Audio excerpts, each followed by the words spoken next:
In today's music theory lesson, we're going to be talking about 7-string guitars. Now, on a normal guitar, you have the strings from low E to high E. So your E, A, D, G, B, and high E. Now, with the 7-string, we have this. An extra low B. So that's like this B here, but 2 octaves lower. So what does the extra 7-string allow you to do? So there's quite a lot of uses. So the first of which is kind of note choice and note selection. Say you're in the key of E, for example. Here's the chord and the notes you'll have.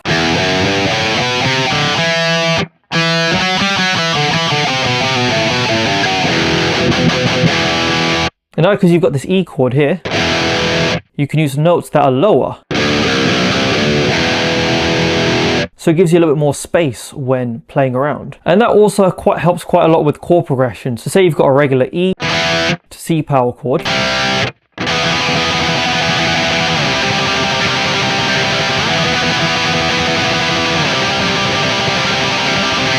Now let's extend that a little bit further, because now we can use more harmony. So instead of just a E power chord, one guitar could use a full E minor bar chord, then go down to C minor.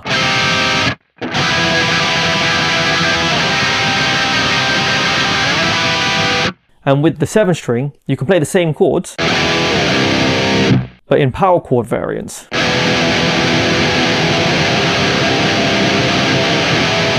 So let's break it down a little bit more, because with an E minor chord, it consists of the notes E, G, and B. And with the 7-string here, we're using this lower E, a B, and another E. And of course, you can use inversions. So here, the E minor, you could be playing a G, E, and a B. And then move it down to the C minor. So what you're doing there is you're effectively making a huge E minor chord with 2 guitars. So all of the notes are in order. You know, just making this huge chord with 2 guitars. And it doesn't even have to be a minor chord. You can use power chords. You can use dyad shapes. And of course we don't have enough guitar to play that lower dyad here. But if you want to play major, C major, you can do that in the dyad form. That's the first thing you could do. You can extend the harmony with power chords and minor chords or major chords or whatever kind of chords you want to. The second thing that's kind of cool is that if a 7-string guitar is operating in the lower register, playing all the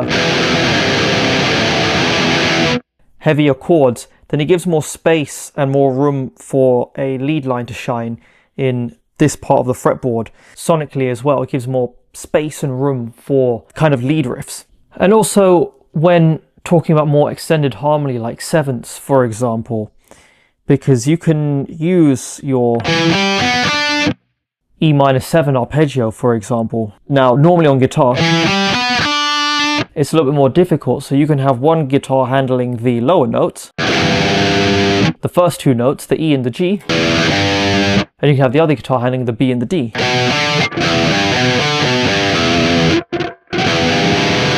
So, you know, the 2 guitars together would sound like...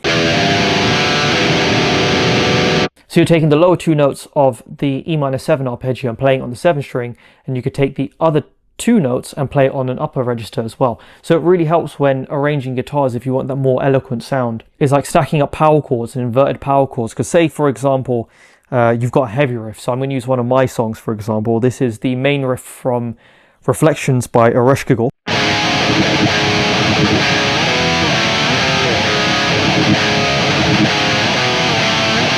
You can play that riff on the lower parts of the guitar.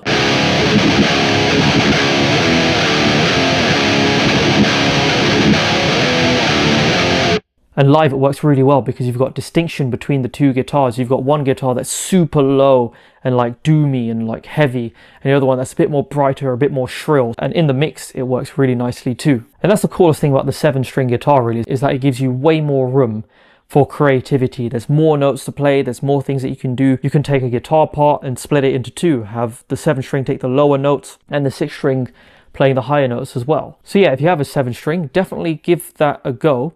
and really experiment with what you can create. If you don't have a 7-string, see how you get on with one, because they might take a while to get used to because the neck is so much bigger.